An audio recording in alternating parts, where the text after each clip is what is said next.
Morning बच्चों, आज हम सूर्यकांत त्रिपाठी निराला जी का कवि परिचय पढ़ते हैं। संत कवि कबीर के बाद यदि कोई निर्भीक का अर्थ निडर कवि हिंदी साहित्य में उत्पन्न पैदा हुआ तो वे थे निराला।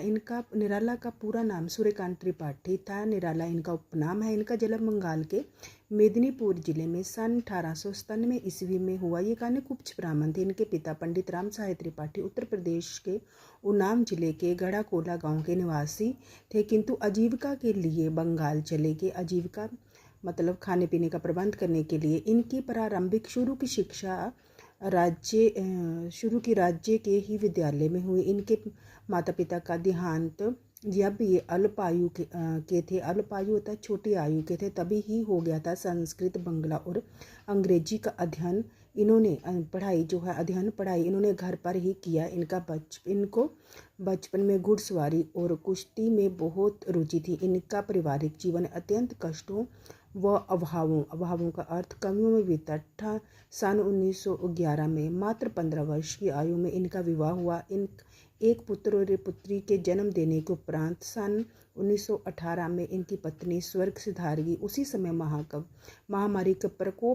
महामारी बीमारी के प्रकोप के कारण इनके चाचा भाई भाभी का स्वर्गवास का अर्थ देहांत हो जाने से परिवार का समस्त सारा भार इनके कंधों पर आ गया। इन घटनाओं ने भावुक कवि को झकझोर हिला डाला। इन्होंने कलम का सहारा लिया। महावीर प्रसाद द्विवेदी के परिचय के कारण ही इन्होंने समन्वय और मतवाला का संपादन किया।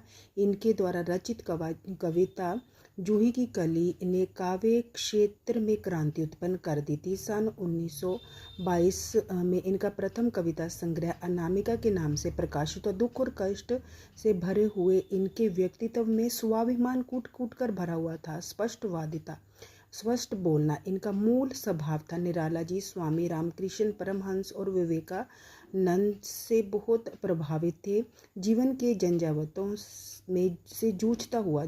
तूफानों से जूझता हुआ सूर्यकांत त्रिपाठी निराला का सूर्य 64 वर्ष की अवस्था में 15 अक्टूबर सन 1961 ईस्वी में अस्त हो गया। साहित्यिक परिचय: निराला जी एक बहुमुखी प्रतिभा वाले साहित्यकार थे। कविताओं के अतिरिक्त इन्होंने उपन्यास, कहानियाँ, आलोचनाएं, निबंध और संस्मरण भी लिखे। इनकी प्रमुख रचनाएं काव्य रचनाएं परिमल, गीतिका, अनामिका, तुलसीदास, कुकुरमता, अनिमा, अपरा, बेला, नए पत्ते, आराधना, अर्चना आदि, राम की शक्ति, पूजा।